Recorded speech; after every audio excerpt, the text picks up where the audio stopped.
Genèse chapitre 9. Dieu bénit Noé et ses fils et leur dit : Soyez féconds, multipliez et remplissez la terre.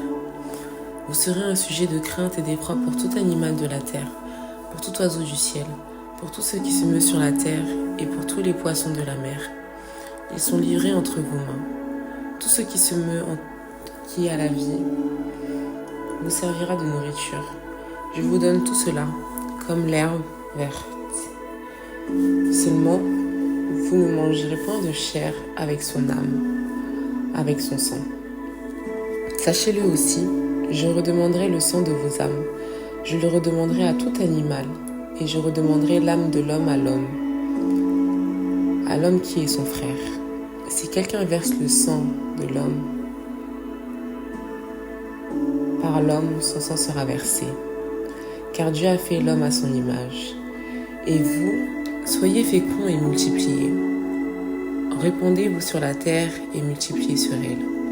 Dieu parla encore à Noé et à ses fils avec lui, en disant : Voici, j'établis mon alliance avec vous et avec votre postérité qui sont avec vous, tant les oiseaux que le bétail et tous les animaux de la terre, soit avec tous ceux qui sont sortis de l'arche, soit avec tous les animaux de la terre.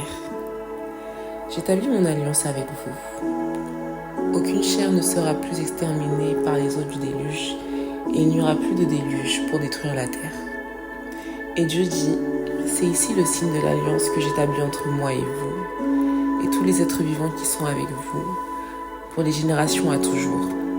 J'ai placé mon arc dans la nue, et il servira de signe d'alliance entre moi et la terre.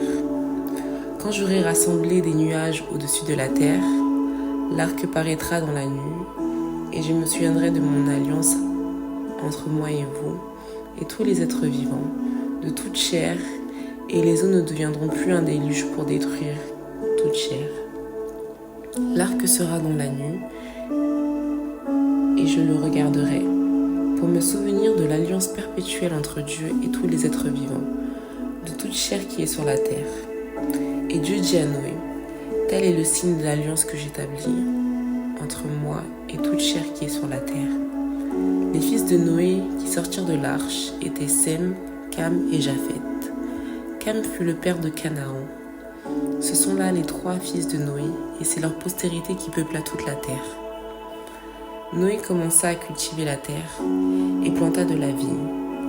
Il but du vin, s'enivra et se découvrit au milieu de sa tente. Cam, père de Canaan, vit la nudité de son père, et il le rapporta dehors à ses 2 frères.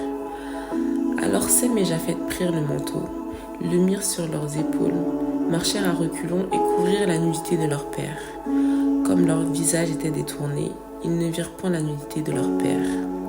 Lorsque Noé se réveilla de son vin, il apprit ce que lui avait fait son fils cadet. Et il dit : Maudit soit Canaan, qu'il soit esclave des esclaves de ses frères. Il dit encore : Béni soit l'Éternel, Dieu de Sem, et que Canaan soit leur esclave. Que Dieu étende les possessions de Japheth, qu'il habite dans les tentes de Sem, et que Canaan soit leur esclave. Noé vécut, après le déluge, 350 ans. Tous les jours de Noé furent de 950 ans, puis il mourut.